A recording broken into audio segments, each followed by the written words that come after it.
This is the shift. Big change, big things, every phase, yeah. Big change, big things, every phase, yeah.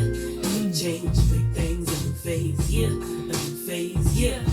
This is the shift. Vibrations been raised. New friends, old friends, part ways. Embrace new change. Heal, cry, purge, fly, feel. Separate the fake from what's real. Accept the red flags for red flags and peel.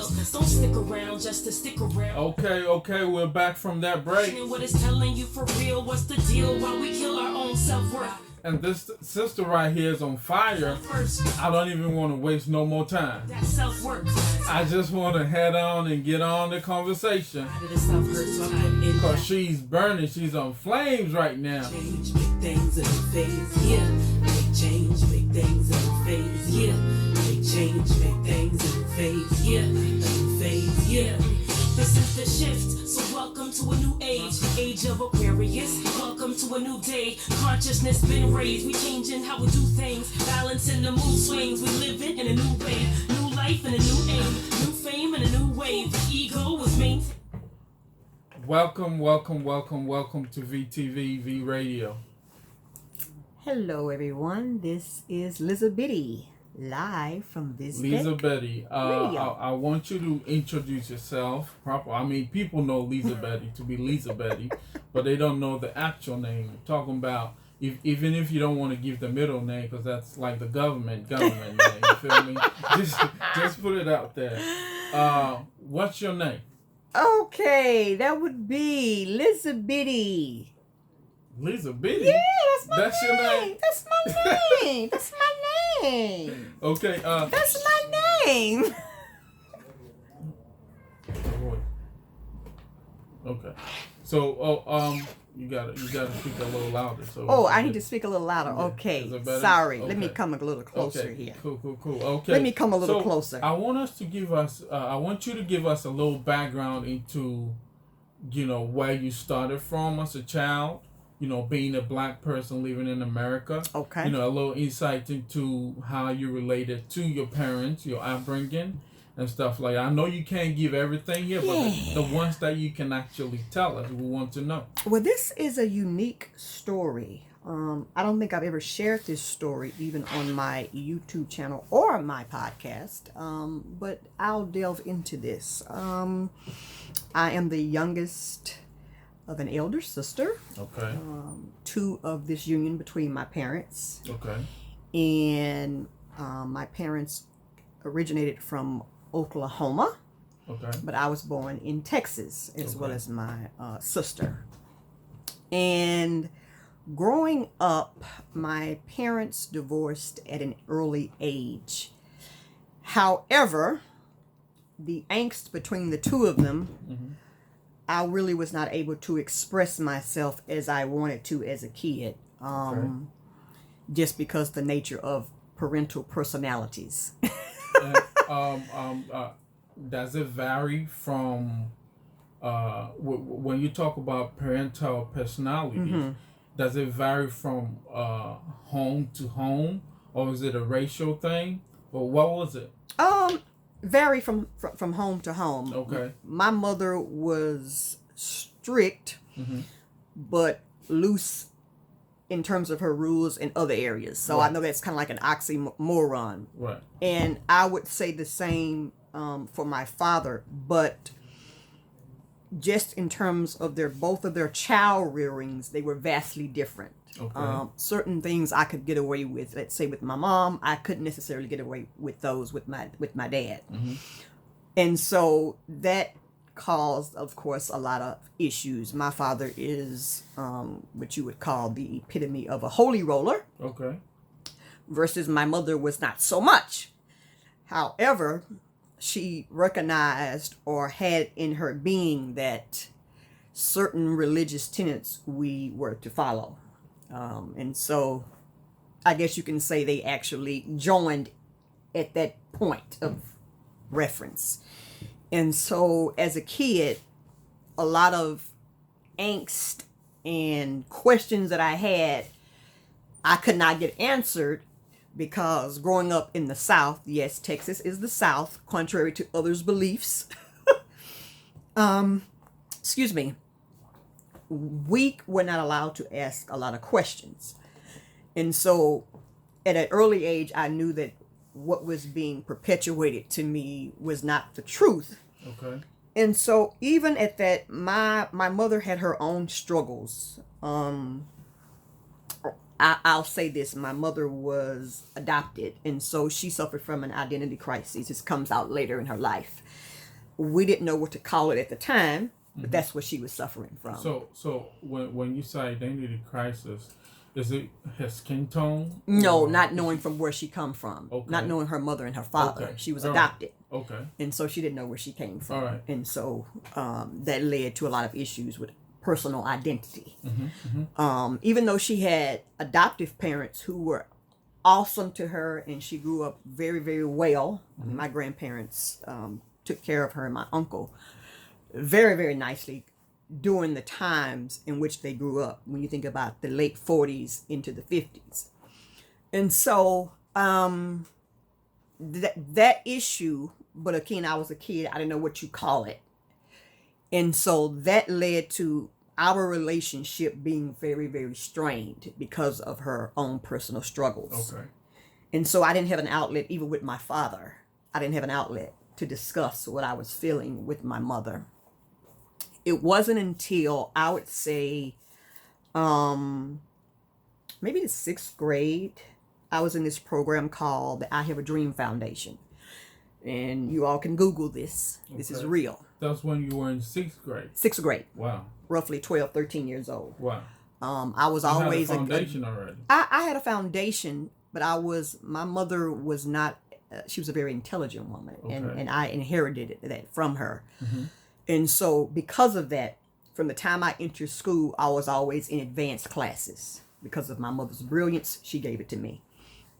And so at the age of 12, the I Have a Dream Foundation came to my school. They called, and of course I answered. And they basically wanted to make sure that everyone in that program graduated on time and they would get a certain dollar amount scholarship.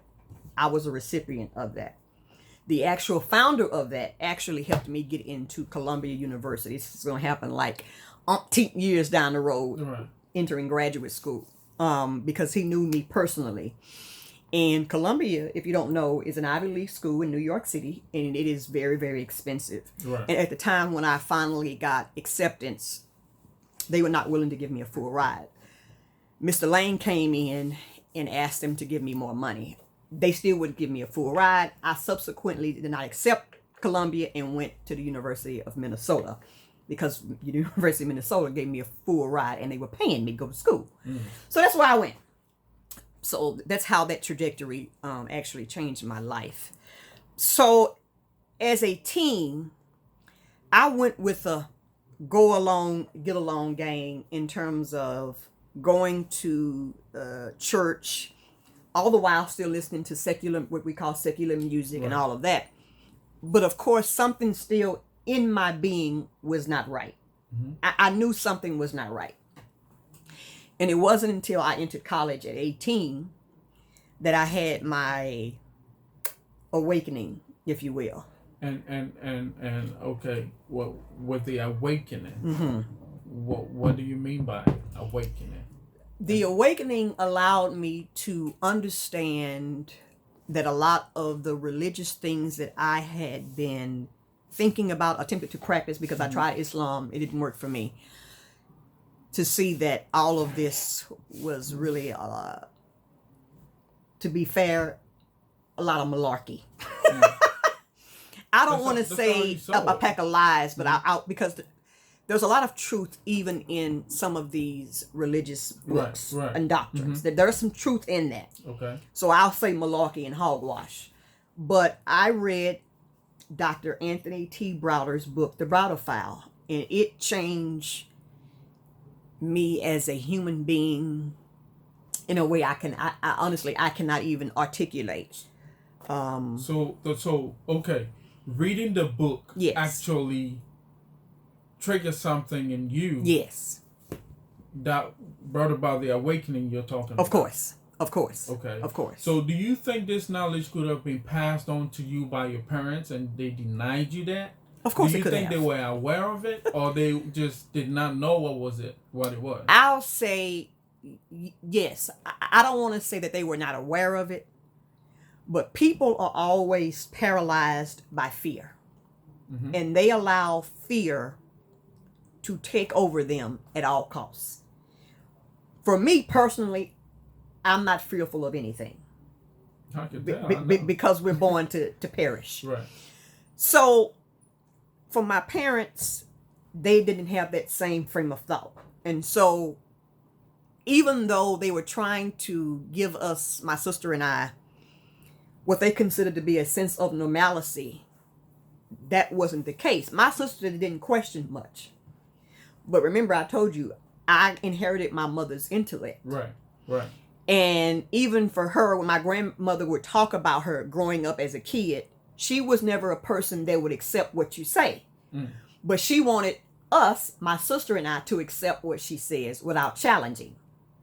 My sister didn't challenge, but I challenged. Yeah. Even though she didn't. I remember that. She didn't do that herself. So, I don't know. I guess, again, the fear of the truth and what a kid or teenager and adolescent would do with that. Maybe that caused them to succumb to not exposing us to certain things that they know to possibly be true. I'm going to say possibly because I can't really say what was actually going on in their minds. I was a kid. I don't have telepathy.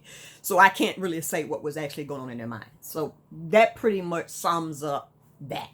But don't you think that maybe they had no idea of how far they can teach you to or inform you about all these things? Don't you think that's the reason why? Do you think it's just fear or them not actually knowing the end point of the whole thing? Because I believe that if they have figured out where it's going to end at, Mm-hmm. they would have actually come out to explain to you how these things are what they are, and how they work and everything. Sure, I could say it could be a little bit of both. Remember, when you are a kid, it doesn't matter where you come from, even with you being Ghanaian. As a child, there's so much challenge that you will do because at some point you still are afraid of your parents. Right. Okay, right. That inner fear, and so even if they had some type of knowledge of that, okay, children, there's certain things parents don't want to expose to their children. Right. It's just the way it is. Yeah. Whether we agree with it or not, yeah, they're not going to just give you the keys. Right. Like African parents will never teach you about sex. Okay, that's a frowned upon taboo. Yeah, yes. They will never hit on that subject. Okay. Yeah. They expect you to figure it out. To figure it out. Yeah. And is that healthy? You and I can sit here and ponder and say that's not healthy. But in their eyes, that could likely be just being taboo, but also a fear. Mm-hmm. Even though I may give you this knowledge, I'm not sure that you will keep it to the vest or you'll go out and start trying some things. That's something that still goes on with parents to this day. I have long said to friends of mine, and I am not a parent. I have no children. At my age, I have no children. Okay. But parents are the biggest hypocrites on planet Earth. I don't care who's listening and who doesn't agree with it. That's law. That's the law. You know why? A parent, mm-hmm. and we're going to use what we would call, in quotations, a good parent. Right. Will say to a kid, don't lie to me. Mm-hmm. Okay? Now watch this. I'm going to speak on it in terms of the West. They'll tell their kid, don't lie to me. They'll come right back around and lie on their taxes so they can get a bigger refund. So make up your mind. Because children learn by example. Okay, and you will say, well, he didn't see me fill out my tax forms. Mm-hmm. Well, that child still has your DNA. And you've been lying all along. That's You've right. been lying all That's along. Right. So then you will reprimand the kid for lying to you about something as minuscule, let's say, as spilling a bottle of water. Mm-hmm. But you've been lying on your taxes. Now, who's punishing you for that? I'm just saying. That's just one instance. Another instance could be, I'll never forget this. I was in the store one time with my god sister and her son. And the little boy, as you know, children are brutally honest. I want to say at the time, maybe he was 4. There was a lady in the line, and the lady was a little heavy. And her skirt, because she was so heavy, it was low in the front and high in the back. Mm-hmm. And so he says, "Oh, mama, she is fat and ugly." Now watch this. She gets his arm and she's jerking him like, "Be quiet. You don't say that." Don't say it. Mm-hmm. We get in the car. I mean, well, that is true. She was, fat and ugly. You see what I'm saying? Now hold up. So that's the premise that I'm talking about in terms of hypocrisy, and we could go on and on with a plethora of instances. No, I get you. You have your own. Yeah, it's a lot. All children, we have parents. Yeah. We have our own. We've been through it. I mean, exactly. We understand. We all get it. It don't matter where you come from. So that hypocrisy, if you have a kid who's very enlightened at an early age, can bring about angst within themselves. Because the kid looks into your eyes and they say, they're asking you a question, but they look into their parents' eyes, knowing that you are keeping something from them. They don't know what it is per se, but they know what they've asked you and what you told them is not right. Right. Mm-hmm. But they're feeling something inside. That was me. I was that kid. So all the time you have the feeling that you're being lied to. Yes.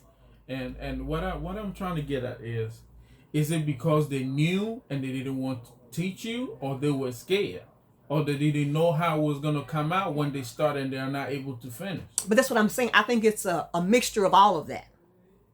It's a mixture of all that. I am a former school teacher, okay? I taught school for 10 years. And I understand that there are certain things that children do not need to be told. That's a fact. Okay.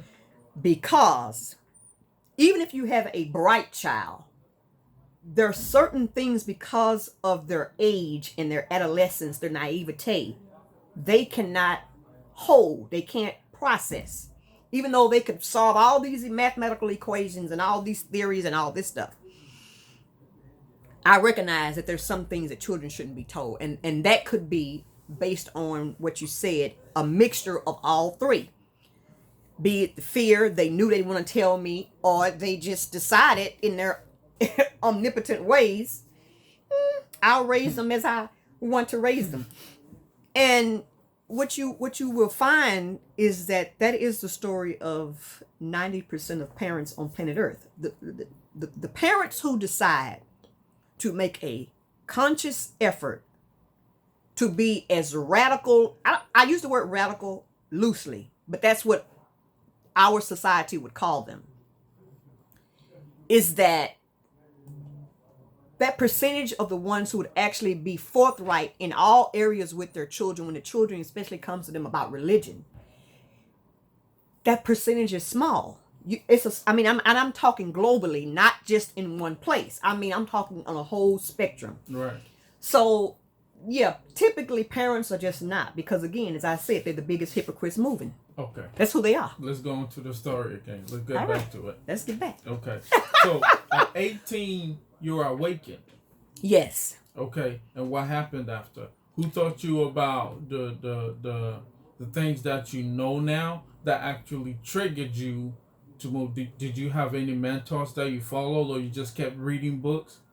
Okay. That is actually a great question. I was always a reader, but now I became a more voracious reader. Okay. Reading Dr. Browder's The Browder File pushed me to other areas. Okay. I actually opened up to Dr. Francis Quest Welsing. After that, I began to read the ISIS papers, and the floodgates just began to open with books raining down on me. Mm.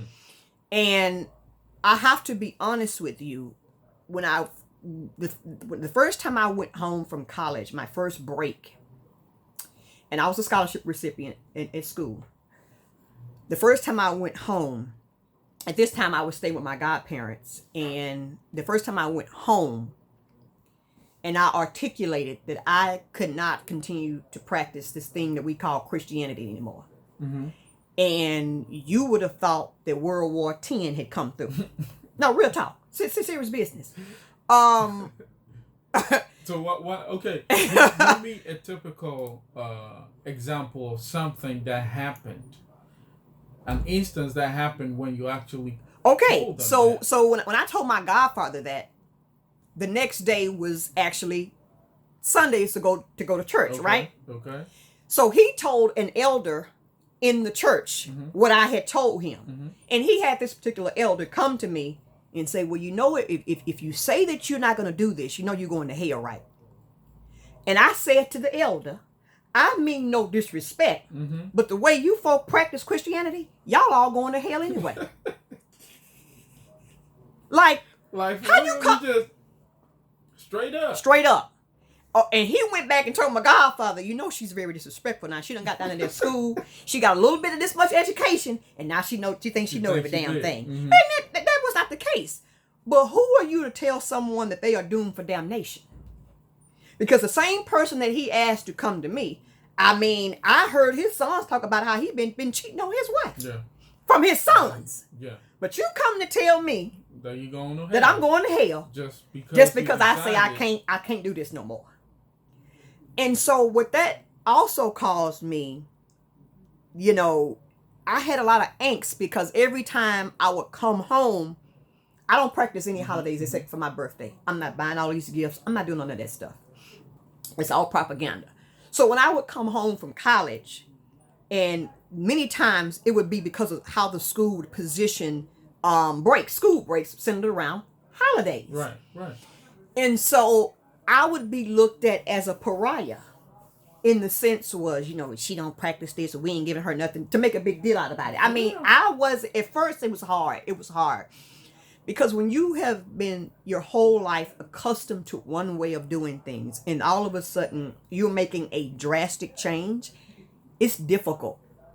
So as I continued I'm still in my teens, I hadn't reached 20 yet, trying to accept my new persona, my new personality, and who I am as a person, and what that felt like. It was a ongoing struggle because everything in the family was centered around these holidays and Christianity. Right. Even though I would see my family and people within that family unit doing things against these teachings y'all claim we're supposed to follow. So that was a struggle for me.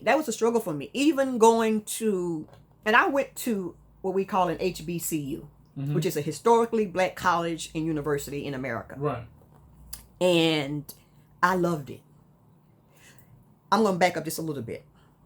This experience at this HBCU actually gave me my first taste that I knew how I would love Mama Alkebulan. Waking up every day seeing beautiful black folks. Every day, all day. 8 days a week, 27 hours a day. Okay? You can see your own kind everywhere. Yes, all day long. And I never experienced that really before. Even living in Dallas, I never experienced that. Predominantly white neighborhood? It wasn't predominantly white, but there was other races of people there. It wasn't predominantly white. It wasn't predominantly black, but there was others there. Yeah. I never really had the opportunity to wake up, to live and breathe black every day. Every day. For you, that's all you. That's been me. And so it's not special to you. Yeah, I understand. But that's special to me. Yeah. It's special. And so I loved it there. I loved it. I loved it. And you know, when you meet people, you'll find solid people, and you'll find people who are not about that life, you know, and on a bunch of mess. So that's just the nature of humans in general. But again, even with all of that, to wake up, to live and breathe black people every day, all day, man, I loved it. I loved it. And so that, as well as the reading and the books, shaped me for who I am today.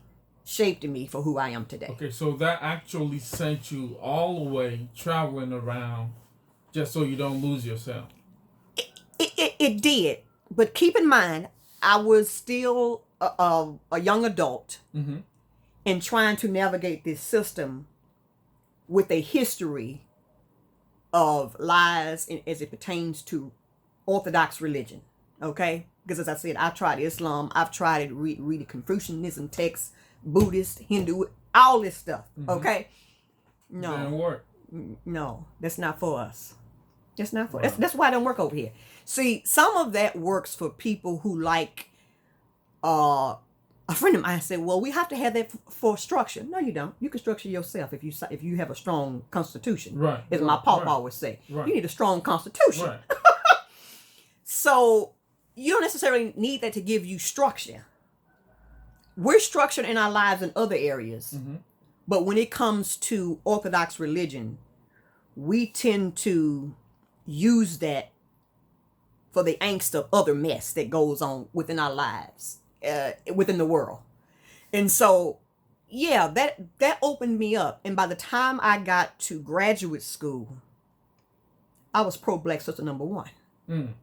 So let me ask this question. Okay. Because I find it difficult trying to understand, because, in as much as we are all Black people, Okay. people have different perceptions and mindsets about being Black and being African. They do. I have had instances where people are Black, they admit that they are Black, but they deny being African. Okay. They have had instances where people are Black, but they claim they are American, Native Americans and all that. I don't know if you heard that before. Of course. No, I met this dude, he black, he blue black. He's blacker than Oh, I that's am. how I like them. Oh, I'm sorry. Go ahead. Go ahead. He's blacker than I am, telling me he's not African. I had to leave him at that. Did you meet such people in college? Not necessarily in college, but in living. Right. Being at an HBCU, I was able to connect with people, Black people, on different levels. What do I mean by that? We had the 5% Nation, which is like a branch off of is it the Nation of Islam or Orthodox Islam? But it's a small sect of people. And they are really about the Black life, Okay. if you will, and very staunch about that. As well as people who was back in what you call the new Black Panther Party and all of that. So being at a HBCU exposed me to a lot of different, I'm going to say, groups of Black people. Right. And what their ideologies were. Right. So I didn't really get the angst of people talking about being Native American, not being African and all of this. I'm going to say well past, actually probably when I came back from my first time coming on Mama Alkebulan, which was 1999. Okay. So break it down. Yeah. Well. You're using the word. Yes. But there's one thing that's happening on this side. A lot of people don't know the actual name of Africa. Okay. They don't know how Africa got that name, Africa. Okay. What's the name you're using right now? Alkebulan. And that's the actual name for Africa. We're going to use the word indigenous name. Indigenous Okay. name. As you know, when we go back, and I'm going to reference Dr. Anthony Browden here because he is one of our premier historians on planet Earth, and he's Black. He's a brother. Right. In his research, okay, and when you think about the names of all of these African nations, the nations on Alkebulan, these are not indigenous names by the people for the people. So when colonization began and they began to cut boundary lines for these countries, these because they were fake boundaries, Alkebulanians were walking all across this continent without any boundaries. You can look at Mansa Musa and know that. He's the only example we need. Right. But if you need another, we're going to talk about the Zulu nation. Right. These people were forging on without boundaries. Right. And so the names that they were giving to specific locations, no, it was never Ghana. It was never Ethiopia. Right. It was never Kenya. Right. It was never Egypt. It was never Tunisia, etc., etc., etc., etc. So, yes, many of the continental Africans don't know the actual name in terms of Alkebulan. Mm-hmm. You have to go back to the structure of the school systems in these countries. Now, that's another ball of worms. But that's what you would have to start, because as you know for yourself, if you educate continental Africans with a Western perspective, and that Western perspective is saturated with lies, like I said, parents are doing to their kids to this day. Right. And you folks listening, you all do better. If you have children, do better. Do better. Please do better. So that's the same thing in terms of the lies. Those books are not going to give them the true representation of our story. Right. Our story, Right. meaning the traditional system on this continent. So that's why they don't know.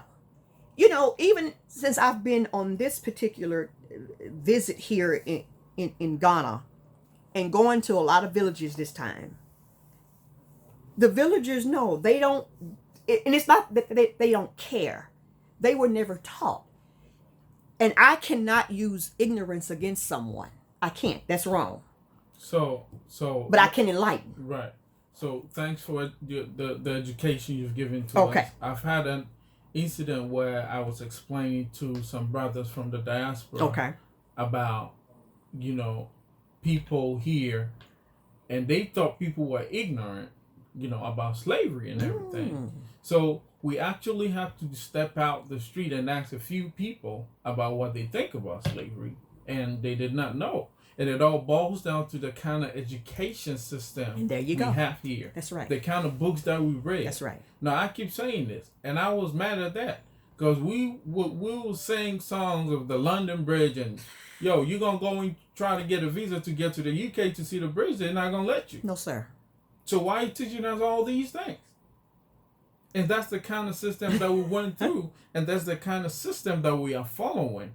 That's why Ghana is at the stage where it is at right now. Because people are not studying in line with their passion. Yeah, true, but it's not only Ghana. No, I'm relating it to Ghana. I got you because you're the name, but I want you to think totality of the continent. Yes, it's the whole Africa suffers from the same disease. Yes.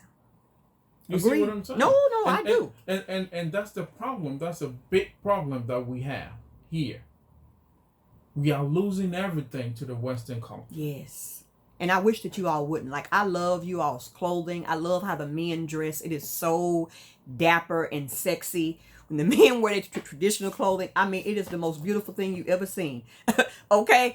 And I'll even go this far. My first time on the continent in 1999, I got here in August of 1999 in a small little landlocked country called Malawi, which is they don't do a lot of you know how like in Ghana you have multiple tribes here and all these extra languages. Right. They typically are just Zulus. Okay. And if you know the history of Zulus and how they came from the south and began to just intensify themselves all over this massive land mass, that's how they got there. But anyway, they themselves being as landlocked as they are, the Catholics were the ones that came there and basically put religion on them and all this. But a caveat to that is in smaller villages, just like you will find here in Ghana, you have small sects that still practice their traditional roots, right, their traditional spirituality. Right. And I witnessed it myself firsthand, and being a young person that never witnessed anything like this and still dealing with my own inner turmoil as it pertained to religion, it was shocking, but I embraced it. It was shocking, but I embraced what I saw and witnessed. It was beautiful. I saw basically a rites of passage for boys. And it was beautiful. It was beautiful. Women weren't supposed to be there. So my security guy, he was like, "We get up here now. You got to be quiet. Don't make any noise or we're going to get in trouble." I said, okay, so I'm just watching. I'm watching. It was during rainy season. You know what happens after rainy season? Lots of mosquitoes come out. I'm getting bitten now, but I am not caring. You know why? I'm getting an education that all of these fancy schools could have never prepared me for. Nobody told me about this. And so, thus, another point in my life where I got an awakening, if you will, culturally, from indigenous continental Africans who were not practicing organized religion. And it was beautiful to watch. It was beautiful to watch. So when you talk about people who from the West identifying as being, let's say, what we call natives from America, or they don't want to be identified as African, you have to think about it in terms of a lot of ignorance as well. Because we all know that history, and this includes black historians and black anthropologists. I'm not going to just talk about the one what the whites are saying. This has been verified for people that look like us. Okay. That the first human remains and the first sign of life existence was found where? Right here on Alkebulan. Alkebulan, yeah. So you can tell me all day and night that you are a native from America. I'm not going. Right. I'm not going. I don't want to hear about these papers that you say that the America's government has falsified. I'm telling you what black historians, along with their white counterparts, have discovered. Now, you do what you will with that information, but that's law. That's law. Yeah. And like I was saying, they will tell you the Ashanti regions, the Ashanti tribes came about in about 200 years. They saying something like that. But you telling me slavery started 500 years ago, 400 years ago. So how does it even relate? Well, the math doesn't add up. It don't. And I'm okay. So now it does not. It doesn't. And it's the same as what you're saying. Yes. Because they just feed us anything. Yes. Because we don't stand for nothing. They just gonna give us anything. You know, I interviewed a gentleman on my podcast who is a headmaster here at a British school. Mm-hmm. And of course, he's telling me about the different systems that exist for education here outside of public school, which is government schools. Mm-hmm. And so I asked him, well, which one do you see is the better one? Now, I'm using this because I'm getting ready to entrap you behind. Okay? You said him up. Well, he set himself up. And I say that to this point. Because he came back and said that the British was the best because that's basically who colonized us. How is the British system the best? Because they colonized you all. You are a Ghanaian, a male Ghanaian, black male Ghanaian. Black male Ghanaian. Teaching black Ghanaian children a white system. You know it's full of lies, and you fine with that. Again, so see, stuff like that goes back to what? When I said, talking about all this interrelates. Parents being hypocrites. All of this interrelates. You know what's in these books is wrong. You keep teaching these children that. And then are you coming back to correct them or even giving these parents to say, hey, listen, now this is offline. I know that I'm teaching your kid